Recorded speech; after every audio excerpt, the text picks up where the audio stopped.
all, thank you for coming. And before I forget it, announcements.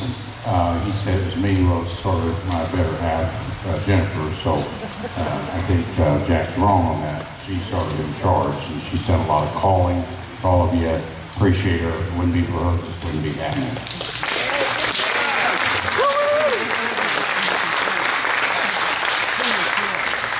So Jack got that wrong.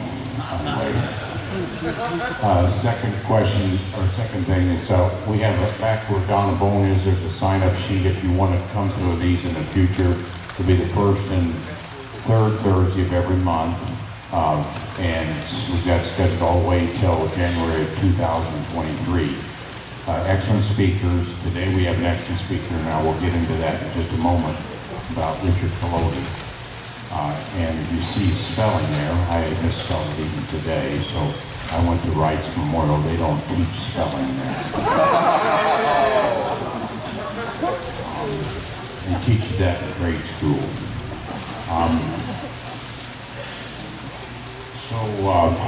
Before we get going, there's a big event in 2 weeks from today, the third Wednesday or Thursday of the month is a guy named General Bowerly, and he's going to talk about the Kuwait occupation. That was a war 1990 and 1991, and some of you had relatives that were in that war. There were 500,000 troops that were activated at that time.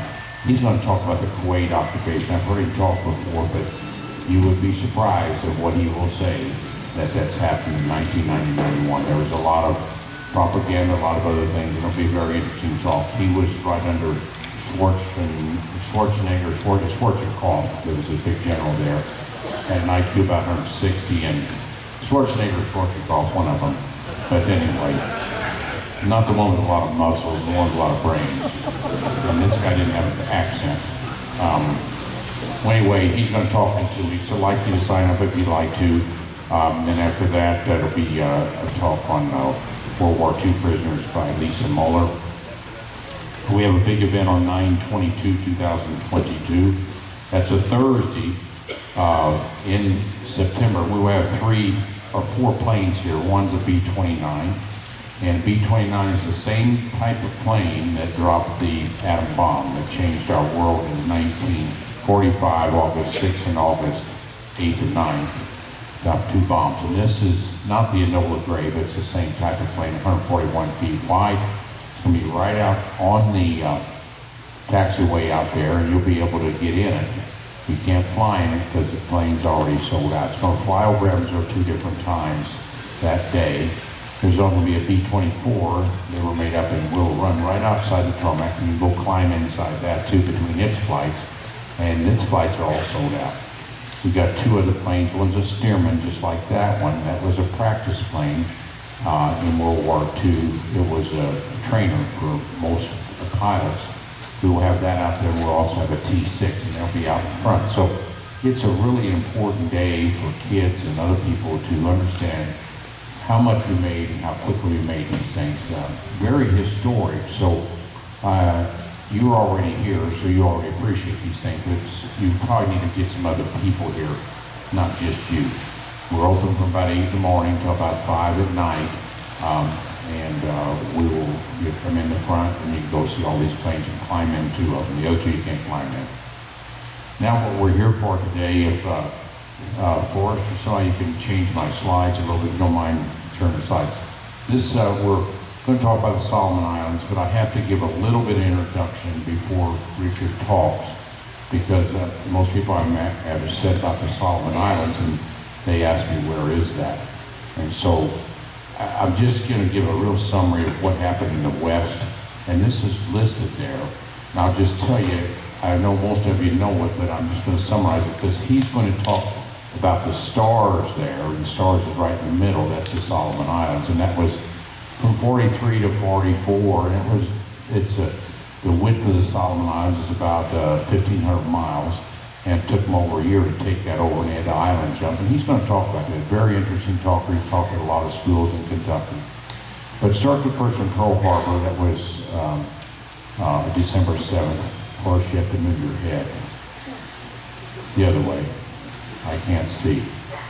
That's it. Good enough. All right, thank I just gotta look at that. So okay, the second one's a Coral Sea. He's gonna talk about the Coral Sea. We lost our Lexington there. And that battle, you look at it just a couple of days, it's about the same time the Aleutian Islands, so that was a little bit of a feint there for the midway time too. So we had a midway talk here by Jason Holmes and talked about that. Look at that battle just a few days there. In Guadalcanal was the next one, and that's where we lost to Lexington, and he will probably talk about a little bit of that. No, we lost to Lexington Coral Sea, sorry. And then came the Soloman Islands, so that was a whole year of battle, and he was in that whole battle. Young kid, and he got to be a man at that time. Then we have Iwo Jima, and you look how long Iwo Jima lasted, about a month and a half or so. Lost 25,000 Americans there. And then you got the next in Okinawa, 25,000 troops there. I don't have, and then I had the Battle of the Philippines. So we're gonna have a talk right the 1st of January, talking about Lady Gulf, who was there, and also was on LSD. He's 97 as well. Lady Gulf was the biggest naval battle ever in history, and probably will be. But you look at Philippines, Iwo Jima, and Okinawa, those three, 25,000 troops of America were lost in those three battles. We only lost 4,000 and 5,000 World War II, so we lost about a quarter of the people from spring of 45 to the end of 45. So that's why Harry Truman, that last one says Hiroshima Nazi. That's why Harry Truman said we've got to probably drop the bomb to see if we can get the Japanese to give up. Very difficult civilization to give up, and he didn't want to lose any more troops. If we would have invaded Japan, I probably wouldn't be here, because my dad was in the Battle of Okinawa, and he was going up north into Japan. We probably lost 500,000 troops. The Japanese were just really tough. The Germans found out how tough the Russians were, and we found out how tough the Japanese were. It was a little bit of a religious war. They believed in their emperor, and they fought tooth and nail, and they were tougher than anything we'd run into before. So we're going to back up to the Soloman Islands, but I had to give you a little bit of that history because he's going to really go in depth on Coral Sea and the Soloman Islands and an aircraft he was in. I think it'll be very interesting. Now, next slides, I'm just going to give you a few photos of this. This is Japanese occupation. You might not be able to see the back. When you turn the lights down, Jennifer, or somebody over there. This is what Japanese occupied in about 1939, and that's a lot of area. But you look up at Manchuria, they were taking on China, which they shouldn't have done, but they took on China. They had the whole coast of China as well as a lot of Manchuria. Next slide. In 42, you see a red circle. That circle is so big, how could they ever occupy all that? They had a lot of the islands out there, and stretched all the way to Wake Island. They tried to take on Midway, they didn't get that. They tried to take on Hawaii, they didn't get that. But still, if you look at that area, it's about 3 times what Hitler occupied during World War II. Next slide. That's a little bit blow up of this same slide. It just shows you how big an area. I don't know how they can control all that. That ocean's mean. Next slide. And that's just one of the same thing. Next slide. And that was the Battle of Midway, where see the big red line, they were going to Midway, and Jason talked about them. We went from Hawaii over there, and we luckily, Jason Holmes, am I loud enough? Yes. It's wide enough, big enough. Is it light enough? Can you see anything in the back? All right. They said yes, and those guys closed the garage door, and then they were burned up. So, but this was Midway, and Jason already talked about that, but Midway, according to Jason and other authorities, that was really the turning point. Japan never did sort of win a lot of battles after that. A couple of neutral ones, but that was sort of the turning point of the war, and that was really, I think, June of 42. So next slide. Battle C, he's going to talk about loss of Lexington. That was the next battle, just for a few days there. Next slide. There's a Lexington, some people climbing off the side down the rope, abandoning ship. Next slide. That's a little bit of a shot of it getting hit. Next one. That's the Lexington burning up. Next one. And I just show you what looked like in Europe at the time. This square area that Hitler owned, or sort of claimed at that time, look at that. That's probably 1/3 the size of what the Japanese, or even less. Now, Hitler had a mistake of trying to go towards the east there, went up to Russia, and he hadn't had much sense doing that. If he wouldn't have done that, it'd probably been a lot worse for us. Next slide. And this is just shipping. You just think, how did Japan get all this stuff everywhere? They had shipping, and that's not a good slide, but where the looked like on the red up on the top left, That was the amount of shipping that was done, 20 million tons a day, and then it dropped down to about nothing by the end of the war. And the blue line's how many ships we knocked off. And about 400 a year from 42 to 45 were Japanese merchant ships, because they couldn't get anything done without the merchant ships. Next slide. And this is just a summary of what I just went over.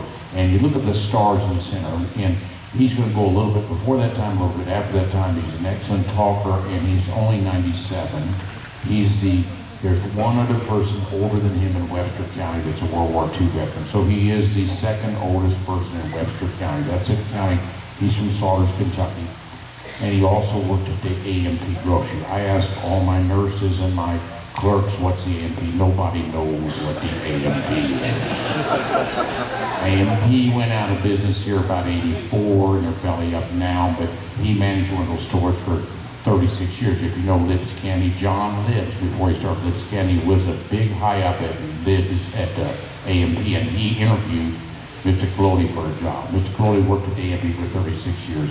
I only worked there 4 years. You wear a red ribbon and a red, whatever, and black tie. But he's got a lot of experience at the AMP. We're not going to talk about the AMP. We got something else to talk about. Next slide. This is just the New York Times talking about the Soloman Islands, and it has a picture of that islands there. And he will talk about that. And I will leave one of these slides up that shows the islands, because he'll talk about this stuff, and you got to pay attention, because he goes pretty fast. He knows his stuff. Next slide. That's the Soloman Islands, stretching out 1,500 miles, right on the border of all that Japanese occupation. So this was right close to the channel that was going to go from the United States to Australia. Next slide. There he is. That's the man. Next slide. That was 6 years ago. We got him on YouTube from 6 years ago, and we have him on YouTube from today. So whatever you hear today, everything's on YouTube. Next slide. Next slide. That's his plane. Next slide. He's going to talk about these planes. So go back to the map, and when he wants the planes to talk about, and I'll put the planes up. The map, he will talk about that. There you go. That's Soloman Islands. Okay. Now, no more ado. Richard Kelody.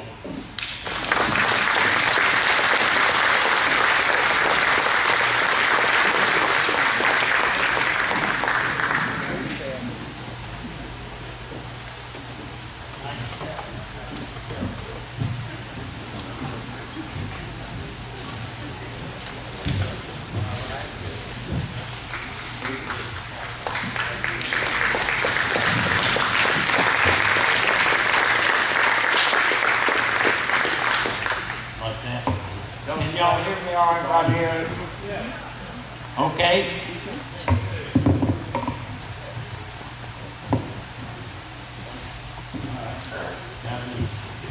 Madeline tells him you can't hear him. Can everybody hear me? Raise your hand when you can. Can you hear me? Higher. All right. Thank you all very much. I really appreciate it. I want to thank Dr. Browning and the museum for inviting me today. I feel so honored to be here, and it is really a pleasure to see all you people today. Is there any other World War II veteran here? One over here. Thank you, sir, for being here. I know we That's have Jim Vietnam Hitch. and Jim Hitch, he's World War II Central High School graduate.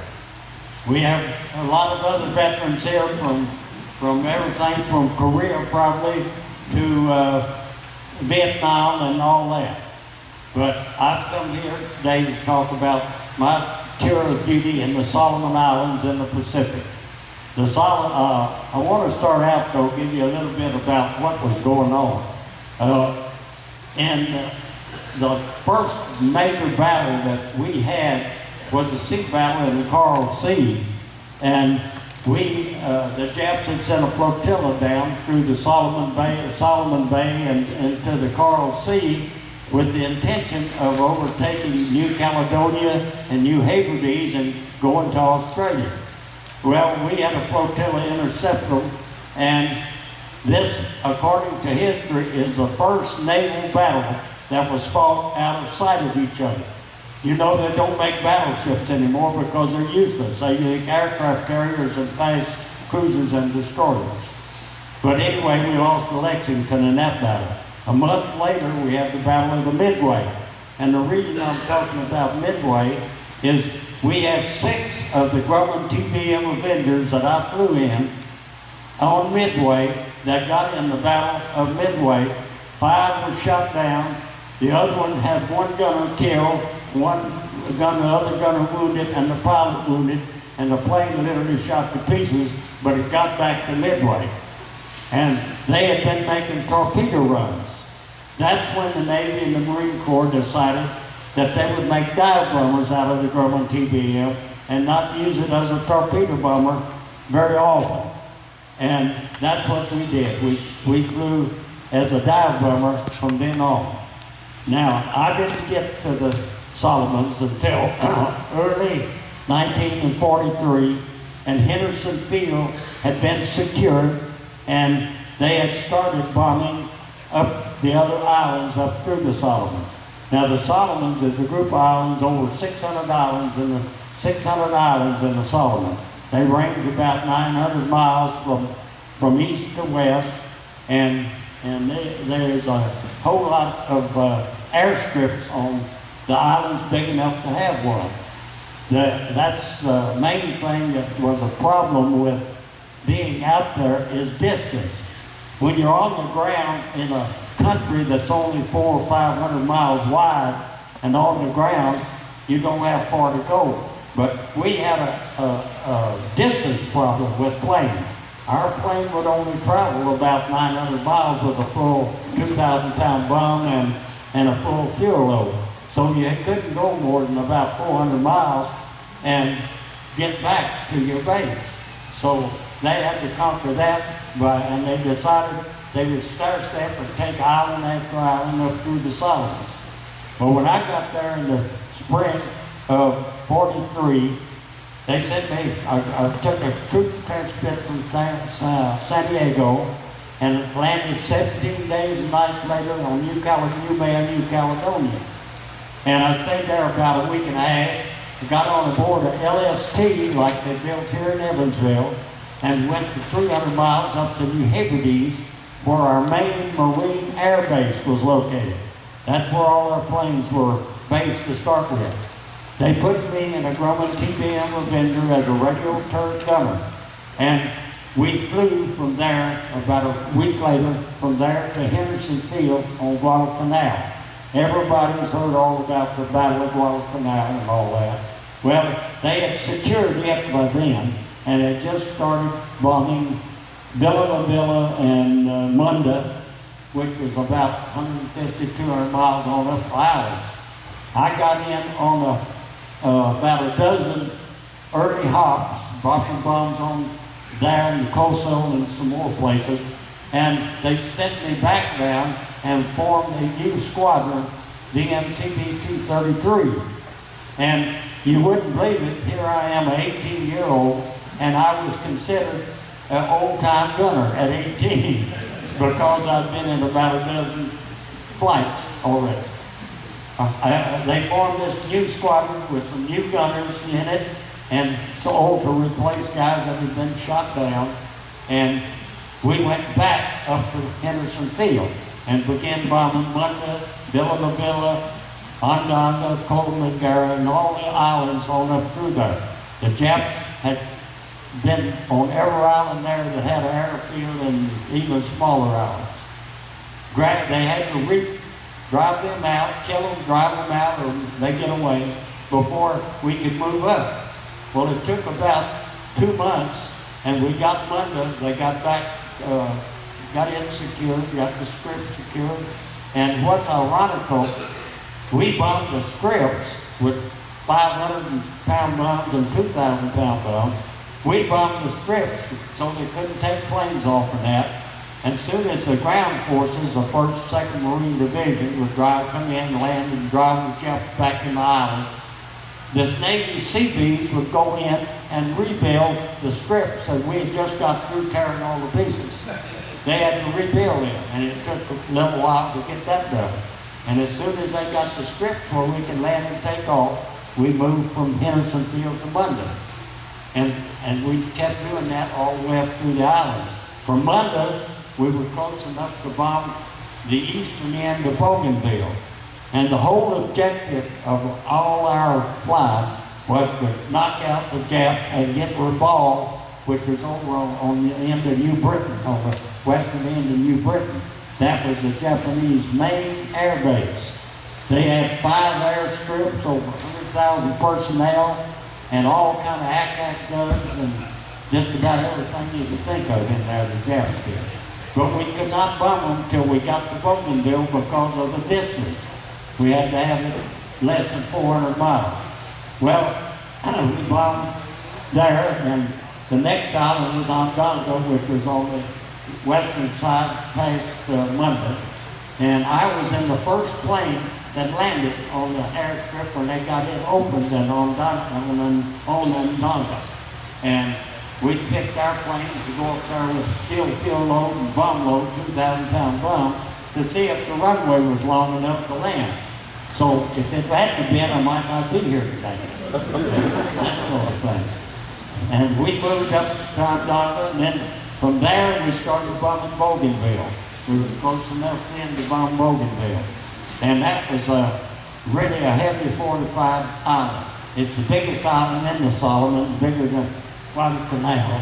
And we bombed it until they got the Japs back about halfway up on the southern side of Bougainville. They went in to see, the Marines did. They landed, drove the Japs back in the jungle and killed them. And the Navy Seabees went in and built us a strip on Bougainville. And it was kind of marshland, and they put the runway, they had big metal strips that they pinned together, and when you take off or land, your plane would go like this. It was a rocky landing and a thing. But we moved in from Monday to Bougainville, and started bombing, that was in December of 43. And we started then, we was within 300 miles of Rabaul on New Britain. And we started bombing them. And I remember our first bombing mission on Rabaul, we took 18 planes, 3 groups of 18 planes, and had about 50 F-4U Corsair fighter planes for fighter carriers. And we took 3 groups. We were going to knock 3 of their 5 airstrips out at one time. Well, we done a fair job. We knocked 2 of them out. One of them still was awful good. With the guys, a day or 2 later, some more guys knocked it out. And that's what we went for first. You knocked the airstrips out first so the Japs couldn't bomb it and straighten bomb and drop bombs on it. Which, as we bombed them, you got to remember, they were also bombing us. We would get bombing runs, and after a little while, they got to where they would bomb, come at night instead of daytime, because if they came in day, our F-4U fighters and ack-ack fire would shoot them down. So they got to bomb, most of our bombing things in on us was done at night by the Japanese. And they kept that up, and as we moved them out and up the islands, it got less and less. They got less and less because we kept carrying up all those strips and they couldn't get their planes off. But we had some incidents that happened along. I watched my best buddy get shot down on the eastern end of Bougainville. And when we started bombing Rabaul, one trip I made a mission. I had no radio, or Zap Zero got through with aerial combat. He got through and shot the radio out. I was in the belly of the plane that trip. Shot the radio out about a foot in front of me. And another time, the other boy was in the turret. He got his leg shot, and I got my belt off, put it around his leg, and got him down. And I got up to the turret and started shooting the 50 caliber. They had when the tail wheel went up on that Grumman TBM, you could slide a little slide and slid a machine gun out the tail and down the back. And whoever was in the belly took care of the radio and also manned that machine gun. And the other boy would go up the turret to man the turret. And we had a 3-man crew. And you could not hit from the back to the front. So mostly we prayed that nothing would happen to the pilot. Because if he got shot, we was going down. There was no way to get up there to keep flying the plane. Nowadays, they got a co-pilot seat in them. I've had the pleasure of going to Peru, Illinois, and have a friend that owns a drum and TV and he's taken me up twice. And after 74 or 5 years, that's a treat to get to go up in your plane again. But I flew in a co-pilot seat behind the pilot. But anyway, we got to Bougainville, we started bombing Revolve. And it took us, I was there didn't go home till June. I was there 6 months, and from Bougainville we moved to Green Island, a little island on up towards there, at Green Island, and stayed there for about 3 weeks. And then we moved on up to Emerald, which is on the western end of New Britain and Revolve, and we basically had the Japs surrounded. And we started bombing them from Emerald. You'd love Emerald. It's a little island about 4 miles long and about a mile wide, and the end of the strips went off over the ocean.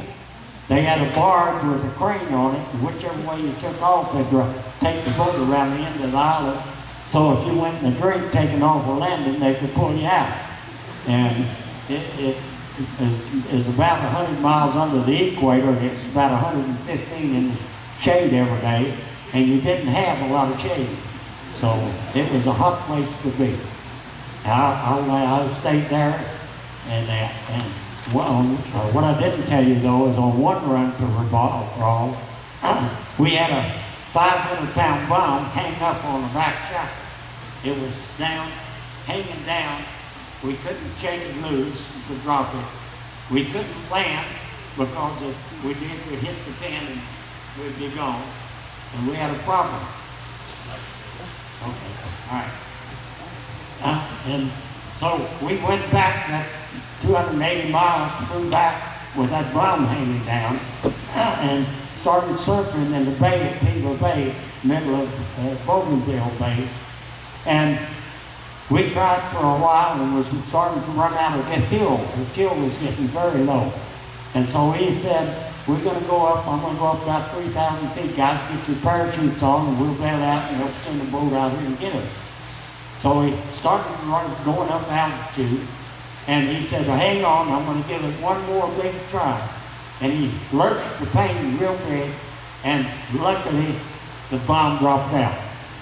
He chucked the bomb bays, and we landed, and we probably had 4 or 5 minutes of fuel left. So we was going to have to do something or else ditch. So I was lucky there.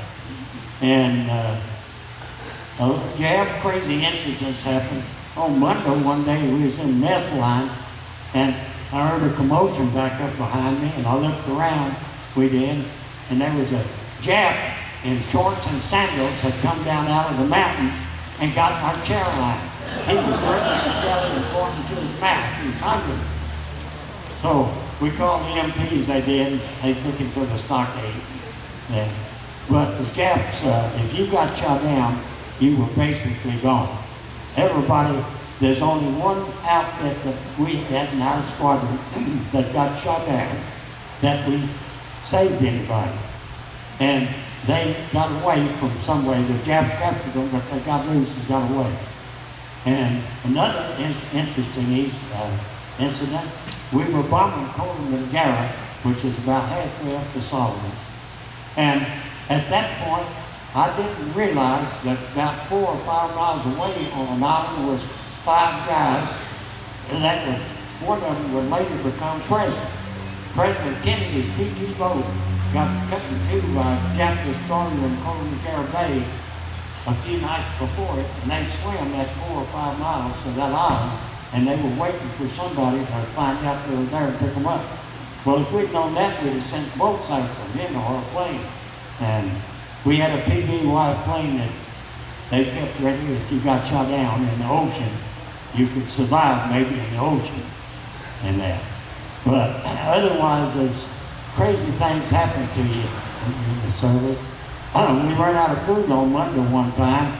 My buddy and I shot this about 40-pound lizard out of a tree. Thought we'd cut his legs off and barbecue him. But don't eat lizard legs because you can't chew them. They're so tough. Yeah, terrible deal. We didn't get to eat them. We cooked them for about 4 hours and they still didn't do any good. But anyway, we were out of food for several days and finally they sent another boat with food. And the Japs had sunk our boat with food on it. And the cuisine wasn't too good over there. It wasn't like Moonlight or some restaurant around here. Anyway, there's, I can't think of what I wanted to tell you. When you get old, you have this problem. But all in all, I participated in the 3 major battles of the Soloman Islands. And that was Treasury Island, which included Guadalcanal and Munda and Villa La Villa and Rendova and those islands. The Treasure Island, and then Bougainville was the second major battle they considered. And then Green Island and the Bismarck Archipelago, which was Revolve. And that was the main goal, was to get Revolve shut down. And I think that the Marines and the Navy done a pretty good job of shutting Revolve down. They say that in the 6 months we bombed it from Bougainville and Green Island and that and Emerald, that there was 40 million pounds of bombs dropped at Revolve, and the Marine Corps done 2/3 of it. We had a little help from, there was 2 or 3 times a carrier come in, and some of the carrier planes would get coordinated with us, and they would make attacks on them. But most of the time it was just the BMTB-233, a squadron of SBD dive bombers, and a squadron of F-4U Corsairs. Maybe some of you have heard of the Air Ace in the Marines, Pappy Boynton, that flew in their Flying Tigers, and he flew off of Guadalcanal. Well, the first few flights I had, 2 or 3 of them, he flew fighter coverage in a group of 40 or 50 F-4Us. They'd we'd send 36 planes maybe, 36 planes out, and we'd have 30 to 50 F-4U fighters for fighter coverage. They didn't want you to get shot down if you could help it. But ironically, the Jap Zeros would get through and come shoot on our planes, like in the radio show. We had that problem. You had problems when you was on land because there's land crabs, snakes, 8 big old boy snakes, and all kind of bugs and crabs. And at night, mosquitoes were so big, they say somebody said they put 10 gallons of gas in one before they use a mosquito, it's so big. But that's just one of those sayings. And that's basically, I went in the Marines at 17 with my parents' signature in Dallas, Texas, and where I went to high school. And they had to sign for me because I wasn't 18. Went to San Diego boot camp, and then I got into flight training in San Diego. I went to North Island. They sent me to Norman, Oklahoma for about 5 months of gunnery radio training. And you wouldn't believe it, but in 1943, they still had Morse code keys in some of the planes. I had to learn Morse code in that 5 months. And that was probably the hardest thing I had to do in the Marine Corps, was learn Morse code in 5 months. You'd think it'd be easy, but that did stuff was hard to learn and take. I could send it better than I could receive it, but that's as far as you could look at a chart. Today I only know SOS. That's all I know. I can't think of much else I can tell you, except the Pacific Ocean was an extra large battlefield. You got to remember that Europe, even Germany, I don't know how wide Germany is, but it can't be over 500 miles wide, or 400 or 500 or something. But in the Pacific, you've got an ocean that's 6,000 miles east-west and 6,000 miles north-south. And that is a large battlefield. And distance was our main problem in the Pacific. You had to travel so far to get to things. I was on Monday when they hit Tarawa. Everybody heard about that, where the Marines lost 1,200 men in one day up there landing on Terror. Well, we sat there and listened to that at the radio shack, listened to the landing on Terror. And it wasn't very nice. Things like that happened. We lost, basically, our squadron, about a third of it got shot down. And that's a pretty high percentage when you say you lose 30% or more of your people and planes. That's high. Of course, guys that went in on Iwo Jima and all that later lost more than that, but they had a lot more people than just a few planes. You know. But we always flew in groups of 6 or 18 or more. And you had fighter cutters most all the time. And I don't know what else I can tell you, right? Talk about your plane. Oh. Right here, another plane. They give you All right. one microphone. Talk about it. All right, that's all right. I'll just stand here. Okay. The Gerber TBM Avenger is a bigger plane than the P-47 over here. It's a bigger plane. It's got a 2,000 horsepower engine, which is basically near this side, like that. But it carries a pilot, a turret gunner, and a radio gunner. And it has a range fully loaded of a little over 900 miles round, complete.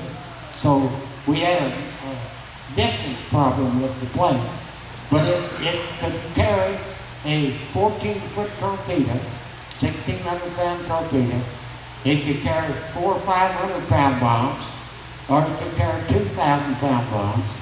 And we had it shackled so you could put 1,200-pound bombs in there. And I'm forgetting to tell you about that. In March of '44 on Bougainville, the Japs tried to retake the base.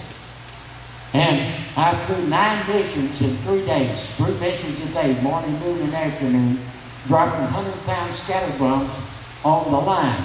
The ground forces would shoot smoke bombs to where they wanted us to drop the 100-pounders in the Japs in the jungle. They had a 100-pound bomb with about a 2-foot rod in the front of it, so it'd go off about 2 foot above the ground. And that would throw the shrapnel out like a hand grenade in the jungle and get the Jap. And we've done that 3 days in a row. We flew 3 missions, dropping 100 pounds down the line. A day or 2 after that, the Japs decided to give it up, and they turned around and left. And of course, the ground forces, the Marine ground forces, killed a whole bunch of them and all that. And you never knew when the Japs would try to drop a bomb on you. I got a picture of me standing by my foxhole on Bougainville, and a couple of days before, the Japs had come over and dropped a bomb about 200 yards from where I was standing. And nobody got killed. They got in their foxhole and got out of there. But the plane is a really good plane. It's a versatile plane, and it flies better, maneuverable better than you'd think for a big plane. Basically, they say it's about the largest single-engine bomber that was in World War II. I don't know whether Britain had a bigger single-engine one or not. But we had them. Have you got a picture of the SPD dive bombers? No. We had a squadron of SPD dive bombers. They're the ones that in Midway come straight down. Have any of you seen the Battle of Midway in the movie? The movie Midway. Well, that's where we had the dive bombers straight down, but we had those 6 TBMs that 5 got shot down. The gunner, 1 killed, 1 wounded, the other one, the pilot was. But the TBM, there's another friend of mine in Camden, Tennessee that owns one, and Miss Qualls has been down there with me.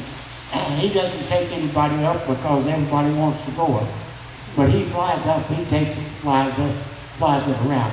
He keeps it like he's got 50 people, he said. And I'm not through, I don't know nothing else to say. I'm not through. I thank Mr. Bryan, and I thank all of you for being here. It's an honor.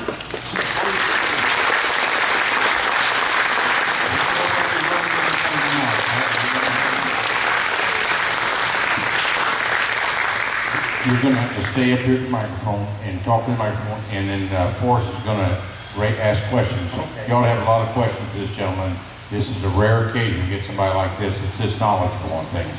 So raise your hand, ask question. If you don't, I got some. Okay, with the front row here, I would ask before he gets to the microphone too. Number one, Mr. Brett over in the back is a CB.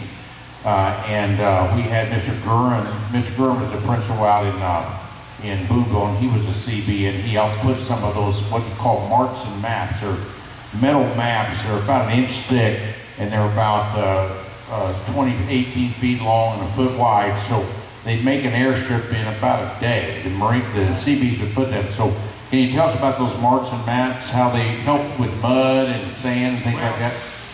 People Bay, halfway up Bougainville, was kind of marshy on the along the ocean. That's where we wanted the strips along the ocean. They come in and clean the trees out of it, and the CB's done a wonderful job. They come in there and pin those big mats together so we could take off and land on this soft ground. That's why we kind of waved when we went down the runway. They didn't sink down in it very far because most of it is coral reefs under it, but there was some marshland there. And they put those big maps down, pinned them with long pins, and like you said, Dr. Brown said they're how long, 28 feet? I know they're long. They stopped making They pin them 1971. all together just like you run a pin through a hinge on a door on its flat. They run those pins and pin this map together and made us run them. So it distribute the weight evenly. Right. Like instead of the tires going in the mud or the sand, Right. it hit this metal map. It was about an inch thick, and it would go, like all the way down the runway, make a whole runway, like you said. It was an amazing thing. That's how they conquered the Soloman Islands, because they would blow the strips up and they'd have to make a new strip, and they made it in less than a day. Most all the other strips were made out of coral reefs, and it was hard, and we didn't have strips on it. We didn't have any strips on the canal or on Munda, Wendover, Bogan, Villa Villa, or Munda, or Andanga. They just took bulldozers and made the strips. And most of those things is a lot of coral out there. And there ain't a whole lot of dirt along the ocean. You get to the dirt on back in the islands. If you go to Okinawa, a lot of that's coral reef and truck, and most of those islands in the Marshall Islands are coral reefs, so they just bulldoze and make you an airstrip. A lot of the airstrips are made that way now, but they had a unique one where, and they always had a unique one where they had to use the marks and maps. Okay, there's got a gentleman in the front row. Say your name and stand up, and then we'll repeat the question if necessary. My name is Norman Kohler. I don't quite understand where the third man on this plane was. I can see where the one back to the pilot, but where was this third guy? There's nobody right back of the pilot. There's nobody right back of the pilot. The two gunners are in the back. You go in the door in the back of the plane on the side of the plane. You get in there, one goes up in the turret back there, and the other one stays in the belly and takes care of the radio on the belly gun. There's nobody in our planes nowadays. They have a co-pilot seat. The one at the top was, but I didn't know just where the one at the bottom was. There's the door going in. You go up in there, and the guard's gun is just up on the turret up there, and the other one, as the gun comes out that little window on the bottom down there.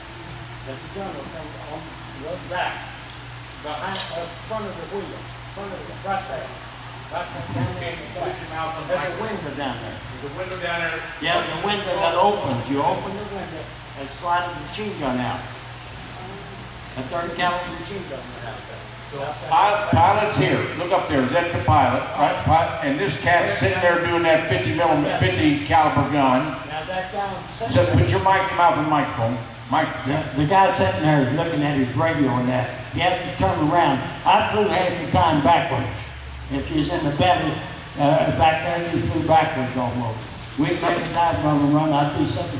If I was in the bottom, I'd be looking out the back with that machine gun. Sticking out the back of that. Where's the third guy? Where's he? Right down in here. The third guy's here, one guy's here, and the third guy's down there. Is that right, Richard? Right. Third guy. What's that third guy doing? Taking a nap? What's he doing down there? What's the third guy doing down there? Take care of the radio and also you take care of the radio, and also the third guy has to hand up canisters of 50 cal ammunition when the guy runs it out of his church gun. You have about a 40-pound canister of 50 caliber ammunition. You release the clips, take the canister out, put another canister out. Yeah, it was belt fed out of the canister, the machine guns were. Tell them how they trained you to shoot that rifle when you were in Oklahoma or wherever you went to train. Tell them about that training. Well, we had a gunnery range at Norman, at Purcell, Oklahoma, which is not far from Norman and not very far from Oklahoma City down I-35. But we shot everything from skeet shooting to the M1s. Now in boot camp, we had regular rifle range. I shot expert in boot camp. I'd been hunting in Texas before. I hunted deer, I'd been deer hunting and stuff with my uncle. And so I could shoot a 30 caliber rifle fairly well. I managed to shoot expert. Had a 309 out of 320. And after I got into flying though, all I had was a 45 pistol and a Marine knife. I didn't carry a rifle no more. That was it. The next 3.5 years or so, I carried that 45 until they took it away from me. They wouldn't let me bring it home. The third man takes care of the radio. Third man down here, tell him what he does. What's the third man do down this guy? Who takes care of the radio? That guy? That guy. Who's he talking to? What? Who's he talk to? Who does he talk to? You gotta have a mic on Who you. does he talk to? The pilot, the other gunner, or the base. You have radio contact with the pilot, and that you talk to the pilot, you talk to the gunner, or you can even talk to the base, the main base back on the base. Is there a lot of room in this plane? Was it roomy? No, it's kind of crowded. Kind of crowded back there. Now, ironically, yeah, I forget. I'm looking around. It's not a lot of room, and the guy in the turret sets in like, you know what a plow seat looks like, kind of a scooped out seat. Yeah. He sets in a kind of a cradle seat, and you got a seat belt you put over you, and that you run the turret around, turn it around, raise your machine gun up or down, and you got your triggers and everything. But the guy in the bottom, when he runs out a canister of ammunition, he has to take it down and put one on that's taped to the wall. You get one down, and you put another canister of ammunition there.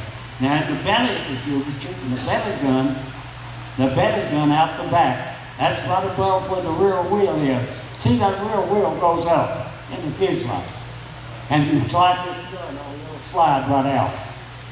And yeah, right there. It comes out that little window right there. Right down there. Okay, put your mouth on the microphone. But that tail wheel goes up in the fuselage out of the way. You don't have it sticking down there. And there's a window there. You open it up, slide the gun out, and you set a little seat with a seat belt on it. That's the first encounter with seat belts I ever had. But that's the way it worked. And has anybody got any more? Yeah, they got more. Did you mention that you carried a 45 caliber pistol? Did you mention that you carried a 45 caliber gun? Yeah. Did you know When I got that into 98% the of the first Wing bullets? Air Wing in North Island of San Diego, they issued, there was two of us that got out of my platoon. One other boy from Big Springs, Texas, and me got into flying. We took tests to see what the division to put you in the Marine Corps. We two got flying. They sent us to North Island, and they issued me a knife, a Marine knife, and a 45 Colt automatic. And the guy said, take good care of these because it may save your life someday. Well, ironically, I never had to use them that way, but we shot a lot of things. So Jack was bringing up that we made 6% of the bullets for that 45 that you had right here in Evansville, Chrysler. in about That's a 2-year right. period of time. You probably made a bunch of 50 caliber ammunition too. 30 caliber, I don't know about that, we made a lot of 30 here, 500,000 30s. Okay, go ahead, we got a question from Mr. Lynn. Yeah, Mike Lynn. Your ground crew, how many ground crew did you have maintaining your plane, and did that, did they go with your squadron, or did you get a new crew when you moved to different airfields? The question is, how many ground crew did you have? You had 3 people in the plane, how many ground crew, and did they go with you? How did they get the ground crew different places? Ground crew took care of the planes on the ground. They never went up. How many ground crew for your plane? I can't tell you that because there was a lot of ground crew. I'd say a couple of hundred ground crew. For your squadron? For the squadron. Then you landed your plane and they immediately started reloading the guns, reloading the bombs or whatever, and getting ready for the next flight. Because you might fly one day in the morning and you might fly the next day or 2 or 3 days later. You didn't know. But basically we flew about every 3rd day, someplace. Different targets, wherever they need. If there's a ship got in sight, we would go sink the ship or try to sink it. And on one run in the Simpson Harbor, we put a 2,000-pound bomb right in the side of a tanker that was up in the bay. And as we went away, you could see it sinking. That 2,000-pound bomb does a lot of damage. They'll tear up 3 or 4 city blocks. Of course, nowadays, you cannot compare the modern planes and modern things with those old planes, the propeller planes. A new jet is just something else compared to, they go way faster and more everything. But now, that was, people saying they were a pretty good fighter plane. They were really good. Did you see many P-47s when you were there, or they weren't many enough? They were all in Australia and New Guinea. Well, all we had up there was F-4U Corsairs and a few F-4F fighters. F-4F fighters. Now Navy planes. and your planes, the wings look like they bent up. So can you tell us about, They fold. they fold so you can fit them on an aircraft carrier? Right. Did you ever land on an aircraft carrier? No, never had any good aircraft. We practiced landings. They had the runways marked off, and we would practice landings on land, but I never had carrier crew. Never. It's always on land. I want Jason Holmes to stand up and for us go over to Jason Holmes. Now, Jason gave us a talk on Midway, and I want you to tell the relationship and how important Midway to losing those 4 carriers. If Japan wouldn't have lost those 4 carriers in Midway, ask Richard here, or discuss that relationship of how bad that was for the Japanese Navy Midway. Well, Richard, when it started, the Japanese had 9 aircraft carriers. Basically, we had 3, and then of course we sunk 4 of their aircraft carriers at Midway. So I'm sure in your experience with the Japanese losing all those aircraft carriers at Midway, I mean that's just 4 less that you had to deal with. But I guess if I was going to ask you a question about You got to understand, I was not at Midway. No, I understand that. The Japanese lost 4 aircraft carriers, but did you, when you were in your time at the Soloman Islands, did you deal with any of the Japanese aircraft carriers? Were they involved? Did you make any runs on these aircraft carriers? Or did you go into combat against their aircraft or anything of that nature?